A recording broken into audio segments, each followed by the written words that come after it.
Hello. Of all the mysterious and intriguing sites of antiquity, nothing beats or even comes close to the pyramids. They are the goat of ancient sites and have all the mysterious anomalies one likes, from the lost technology to the nubs, plus the incredible size, unclear plan, controversial dating, and my favorite, bent stone with polygonal masonry. There is no shortage of YouTube videos about the pyramids, and even some fine channels dedicated to it. So I hesitated saying anything about the topic. Who am I to think I could have something relevant to say? But then it hit me. It's not about who am I, it's about him. Who does he think he is to claim ownership of the pyramid? Yes, Khufo or Cheops. Who do you think you are? I challenge your bluff.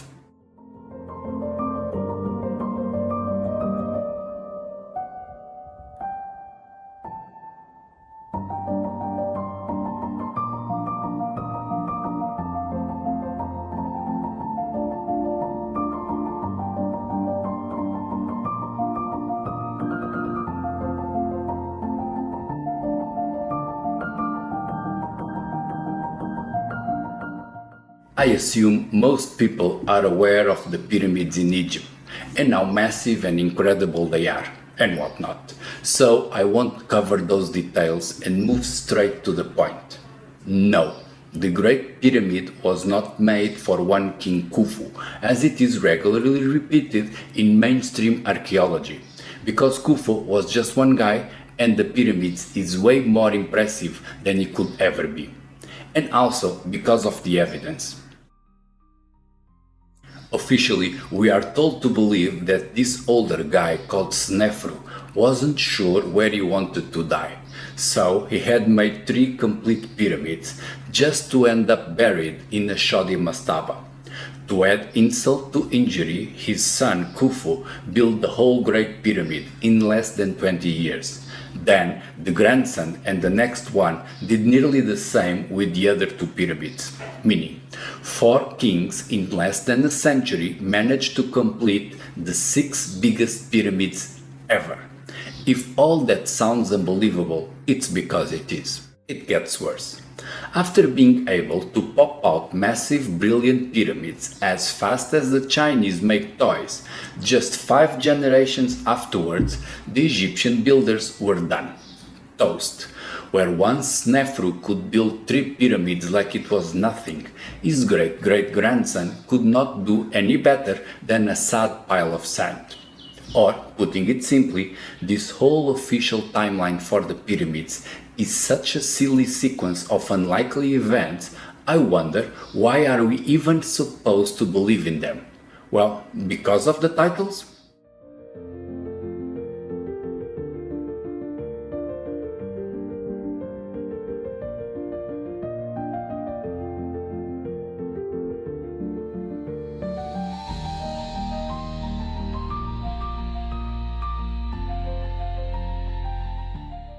The Great Pyramid is attributed to Khufu and his teenage reign because some stones inside have written in them a bunch of different titles, and Khufu used them all. However, hear this out. If you ever go to Madrid, you'll know that the king there is not only the king of Spain, but also the king of Jerusalem and the 2 Sicilies, even though I'm pretty sure there's only one Sicily. You see, titles are not only used by multiple people over a long period, they do not even need to make sense.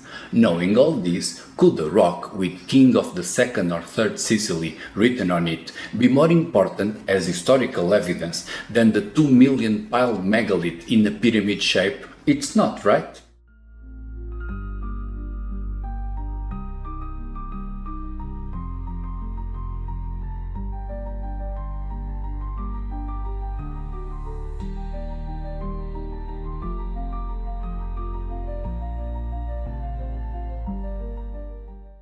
And what do the large stones say? Inside the pyramid there are plenty of reasons to believe the thing was not made for Khufu alone.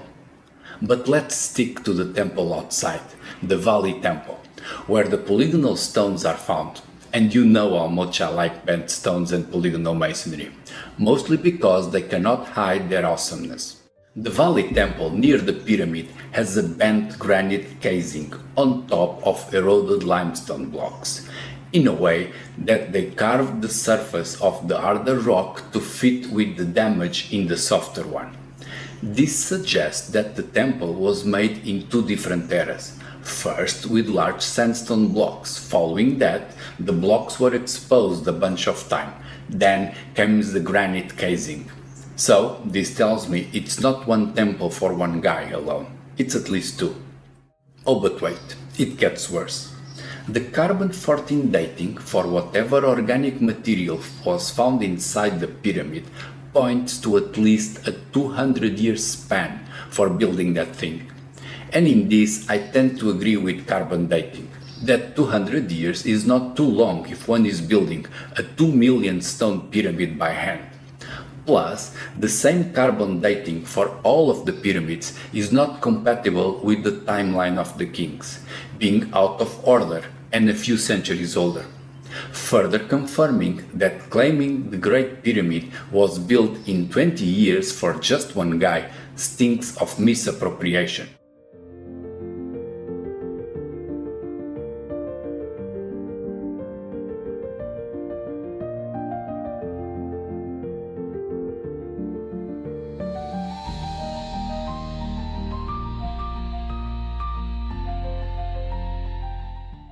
To understand where they are coming from with this misappropriation thing, Khufo or even his father Snefru are not the worst offenders when it comes to cook-holding tombs or tagging their name on stuff that was already there. Alexander named something like 30 cities. And there's this other guy, in Egypt also, that was so fixating with naming everything around him that he got caught red-handed doing it. Enter Ramses II. Ramses the Great was great at putting his name onto anything he could find. Temples, statues, he would have his old name erased and his own carved in, letting us wonder what did his people think of that. We know academics, better said bureaucrats, are suckers for government claims. But did the normal people fall for it? We are told the pharaohs were seen as gods, and that would justify the extreme wealth and power they amassed. But could the common people believe that a god that erased the name of an older god to put his own name on top was really such a great god? See, this colossal statue, now in the British Museum, was already in Thebes when Ramses had his name written onto it. People living nearby knew as much. They had seen the statue before, they had heard the stories. If a new pharaoh comes in and claims the statue with "Hey, this is me now," well, the people wouldn't buy it, would they? Obviously not, nor should academics. The locals were more than capable of seeing through the vanity of changing the name on a statue. And that it was very much unlike a living god to occupy another god's temple. So, what was really going on?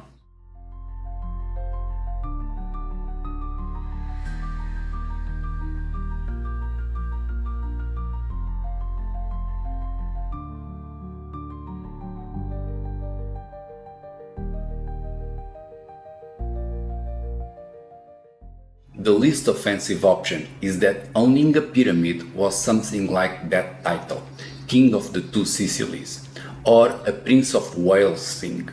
The pyramids, likewise those titles, were inheritable. They are not really for a person singular, but dedicated to the immaterial quality that would flow from one ruler to another.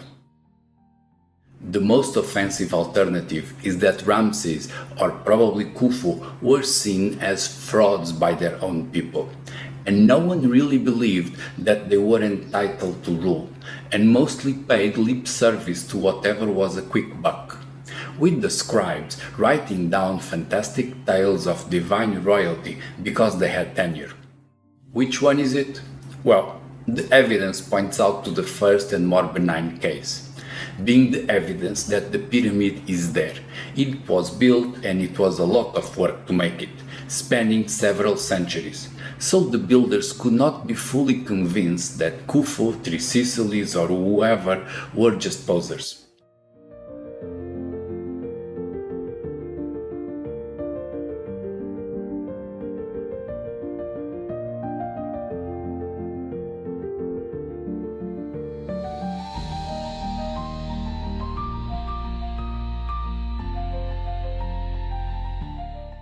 Extended evidence also points to a permanent title being passed on by temporary rulers, including time-sharing a pyramid. Those are the carbon dating that shows the pyramids in construction for a long period and out of sequence, the back and forward with some structures like the bent pyramid or the multiple chambers, or even that granite casing melted over eroded sandstone on the Valley Temple. They all point to a project much longer than one king's life.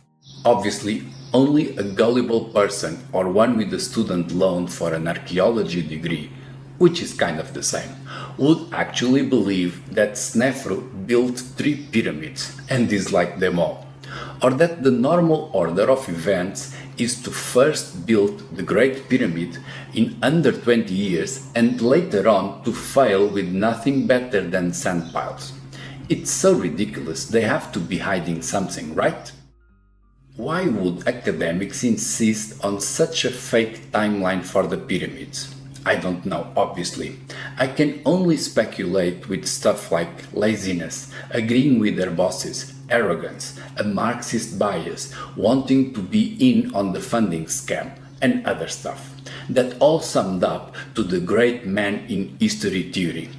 That's an idea pushed by useless politicians and nasty bureaucrats that societies are in debt to a handful of VIPs, and that the others, the working people, should be paying taxes to keep those intellectuals fat and happy.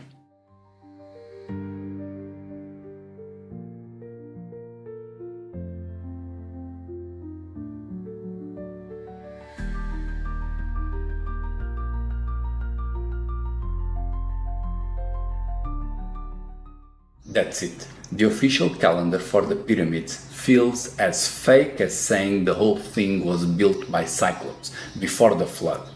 And I think that it's due to a real conspiracy to keep us subservient to a caste of politicians and academics.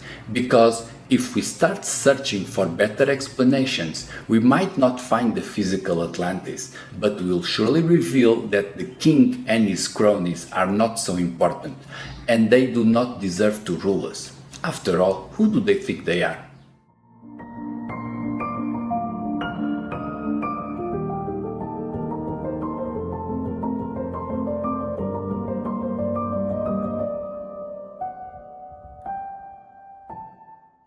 And me? I'm a nobody, doing videos no one cares about, except you.